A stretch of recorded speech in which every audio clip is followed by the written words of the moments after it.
भारत मंदिरों और संस्कृति के मामले में सबसे श्रेष्ठ है। वहीं भारत में एक ऐसा मंदिर है जहां हनुमान जी को पुरुष नहीं बल्कि स्त्री के रूप में देखा जा सकता है। हनुमान जी के स्त्री रूप में आने की कहानी 10,000 साल पुरानी है। बिलासपुर में राम भक्त हनुमान को युगों से लोग पूजते आ रहे हैं और लोग उन्हें बाल ब्रह्मचारी भी कहते हैं। इसी कारण स्त्रियों को उनकी किसी भी मूर्ति को छूने से मना किया गया है। हनुमान जी को देवता रूप में विभिन्न मंदिरों में पूजा जाता है, लेकिन हम जिस मंदिर की बात कर रहे हैं उस मंदिर में हनुमान जी की स्त्री रूप में पूजा होती है। आपको ये जानकर आश्चर्य होगा कि दुनिया में एक ऐसा मंदिर भी है जहां हनुमान जी स्त्री के रूप में दिखते हैं। हम आपको बता दें कि हनुमान जी का ये मंदिर बिलासपुर में स्थित है। ये देवस्थान पूरे भारत में सबसे अलग है और इसकी मुख्य वजह मां महामाया देवी और गिरजाबंद में स्थित है हनुमान जी का मंदिर। इस मंदिर की खास बात यह है कि यह विश्व में हनुमान जी का एक ऐसा अकेला मंदिर है जहां हनुमान जी नारी रूप में है। इस मंदिर के बारे में कहा जाता है कि इस दरबार से कोई निराश होकर नहीं लौटता और उसकी मनोकामना अवश्य पूरी होती है। इस मंदिर का इतिहास काफी पुराना है और कहा जाता है कि इस मंदिर का निर्माण रतनपुर के राजा पृथ्वी देवजू ने कराया था।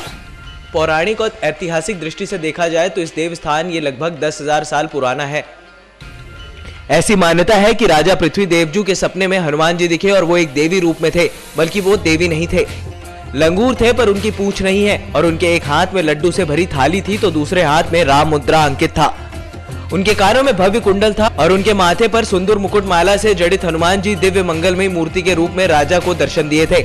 हनुमान जी ने राजा से कहा था कि मैं तुम्हारी भक्ति से खुश हूँ और तुम्हारा कष्ट अवश्य ही दूर करूंगा, लेकिन उसके लिए तुझे मंदिर का निर्माण कराना होगा और मुझे बैठाना होगा। मंदिर के पीछे एक तालाब खुदवाकर उसमें स्नान करके मेरी विधिवत पूजा कर, तब तुम्हारे शरीर का कोढ़ का अंत होगा।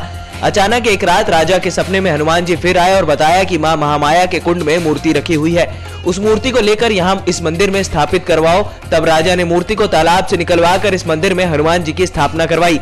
उनका मुख दक्षिण की तरफ है और साथ ही मूर्ति में पाताल लोक का चित्रण भी है। इस मूर्ति में हनुमान को रावण के पुत्र अहिरावण का संहार करते हुए दिखाया गया है और हनुमान जी के बाएं पैर के नीचे अहिरावण जबकि उनके दाएं पैर के नीचे कसाई दबा हुआ है। हनुमान के कंधों पर भगवान राम और लक्ष्मण की झलक है और उनके एक हाथ में माला और दूसरे हाथ में लड्डू से भरी थाली है। हनुमान जी को अपने कभी स्त्री के रूप में नहीं देखा होगा, लेकिन इस मंदिर में उनको आप स्त्री के रूप में देख सकते हैं। नेक्स्ट 9 न्यूज के लिए विनीत राय की report. Subscribe now to receive new updates, reviews and news.